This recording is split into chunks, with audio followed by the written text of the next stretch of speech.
తెలుగు రాష్ట్రాల్లో పలు చోట్ల స్వల్ప భూ ప్రకంపనలు చోటు చేసుకున్నాయి.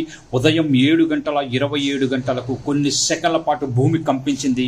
దీంతో ప్రజలు భయాందోళనకు గురయ్యారు.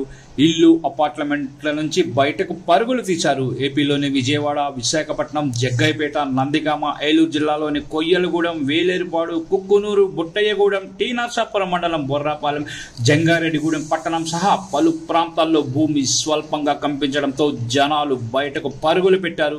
ఇక జంగారెడ్డిగూడెంలోని కొత్త బస్టాండ్, రాజుల కాలనీ తదితర ప్రాంతాల్లో భూమి స్వల్పంగా కంపించింది.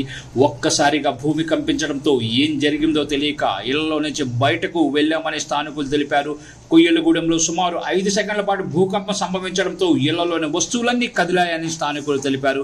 ఇక తెలంగాణ రాష్ట్రంలోని ములుగు జిల్లా మేడారంలో భూకంపం కేంద్రాన్ని అధికారులు గుర్తించారు. దీని తీవ్రత రిక్టర్ స్కేల్పై 5.3గా నమోదైంది. 55 ఏళ్ల తర్వాత తెలుగు రాష్ట్రాల్లో ఈ స్థాయిలో భూకంపం వచ్చిందని హైదరాబాద్లోని సిఎస్ఐఆర్ ఎన్జీఆర్ శాస్త్రవేత్తలు తెలిపారు.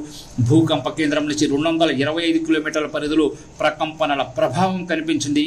ఇక హైదరాబాద్ నగరంలోని పలు ప్రాంతాలతో పాటు ఉమ్మడి ఖమ్మం, రంగారెడ్డి, వరంగల్, కరీంనగర్, జనగామ జిల్లాల పరిధిలో ప్రకంపనలు చోటు చేసుకున్నాయి. హైదరాబాద్ నగర పరిధిలోని వనస్థలిపురం, హయత్ నగర్, అబ్దుల్లాపూర్మేట్ పరిసర ప్రాంతాల్లో భూమి కంపించింది. ఉమ్మడి వరంగల్ జిల్లాలో ములుగు, హనుమకొండ, భూపాలపల్లితో పాటు ఉమ్మడి ఖమ్మం జిల్లాలోని కొత్తగూడెం, మనుగూరు, భద్రాచలం, చర్ల, చింతకాని, నాగలువంచ, ఇల్లెందు, గోదావరి పరివాహక ప్రాంతాల్లో ప్రకంపనలు వచ్చాయి. ఉమ్మడి ఖమ్మం జిల్లాలో సుమారు 3 సెకండ్ల పాటు ప్రకంపనలు వచ్చినట్లు స్థానికులు తెలిపారు.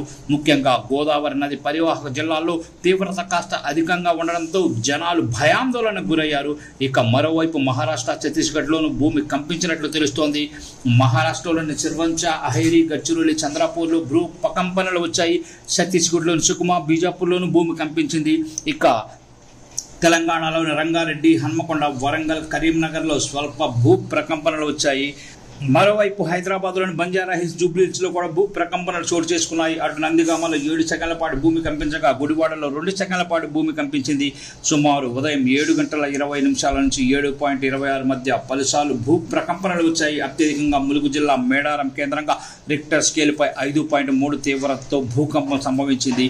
గోదావరి రివర్ బెడ్ లో కూడా ఎక్కువగా ప్రకంపనలు వచ్చినట్టు గుర్తించారు. తెలంగాణలో 20 ఏళ్లలో తొలిసారి భారీ ప్రకంపనలు రావడం గమనార్హం.